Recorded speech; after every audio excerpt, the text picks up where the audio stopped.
Very pleased to have with us on the program Michelle Malkin from MichelleMalkin.com and the founder of Twitchy.com as well. Michelle, thank you for your time this afternoon. Always a pleasure, Cam. Yeah. What do you think, by the way, about everything we're seeing in Colorado? I mean, it sure sounds like gun owners are making their voices heard. They are, and I am fairly confident that in the end they will prevail. They better, because I moved out, escaped the bluest dot in Maryland for some relief here. What's going on? But the Second Amendment activists here are very fired up, as they should be. And you know, this has been a purple state for a while now. And the Republican Party, unfortunately, is a mess here, as it is in many states. But it really is the grassroots that have kept things sane. So we'll see how it goes in the state legislature today. Yeah, it's interesting. Apparently, some legislators were complaining. Well, look, if we continue this debate and we hold these votes over the weekend, that's going to give our constituents time to call us and pressure us on these bills and.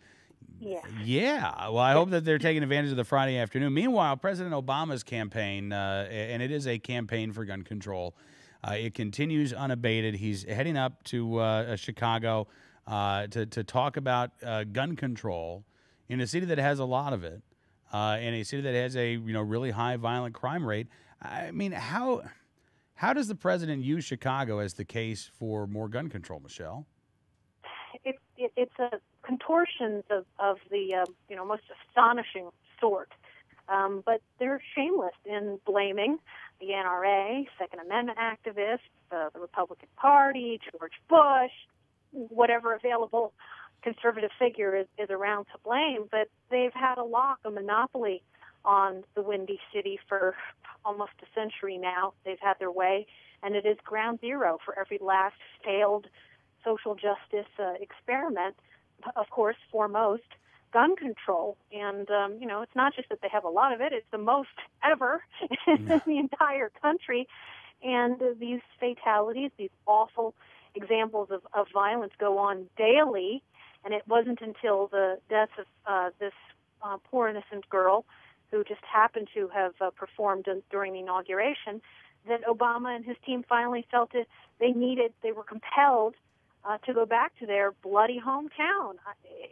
I would think that the people in Chicago would be entirely fed up and disgusted with how they've been used as pawns, and how their city continues to be a war zone even after a century of democratic progressive rule. I would see it as an opportunity for conservatives and Second Amendment activists to go in there and make some outreach. They're always talking about that after the election. We need to do more outreach to non-traditional constituencies. Do it. Here's your opportunity. Listen, I'm with you, and I don't know if you saw your colleagues on Fox News earlier today, Mary Catherine Ham and Juan Williams talking about this, and Juan Williams brings up the violence in Washington D.C. and says it's because of the guns flooding in from Virginia, when Mary Catherine Ham points out, well, Virginia has a lower violent crime rate, then the response was, so you don't care about me and you don't care about the kids in D.C. You don't care about my family and our safety. And it immediately goes to that, you're a bad person, Michelle Malkin. You're a bad person because you don't agree with me. I'm just stunned that that's where this debate is. And it does offer, if that's the best argument that they have, you're right, Michelle. There is a ton of opportunity to engage in outreach and to tell the people in these high crime neighborhoods, they keep saying it's the next law that's going to work. They keep saying it's the laws in Virginia that are causing your crime. Well, I live in Virginia. Let me tell you, my neighborhood's pretty damn safe compared to yours. Yeah, that's right. Well, look, I think that the problem is it raises questions that the likes of Juan Williams and the effete elites of the left don't want to talk about. It gets to culture. It gets to family. It gets to the massive illegitimacy rate in Chicago and the failed attempts of the government and the Democrats there to replace fathers with nanny government, Mm-hmm. and it hasn't worked. I mean, we poured, how much more money do you want to pour into this hellhole? Billions of dollars into all of those public housing complexes. Thank you, Valerie Jarrett. She's made off quite nicely with her real estate empire, turning all of those public housing developments into slums and then tearing them all down and then selling them at cheap rates to all of her crony friends. Where's the anger from the black community towards people like her? Instead, minority conservatives who tell the truth are accused of being sellouts, while this woman is literally selling out her people. Talking with Michelle Malkin. And Michelle, how do you, I mean, look, this is going to sound like a really weird question, but how do you start that outreach? I mean, as you say, you know, the GOP is in tatters in a lot of these big cities, so it's not like the infrastructure is really there. I mean, how do you get started? You know, in my experience, and I've lived and worked in Los Angeles, Seattle, the D.C. area. Now I'm here in Colorado Springs. And in all my experience, the thing that bonds parents of every race, of every class, of every political background is their kids' education. It starts with the schools.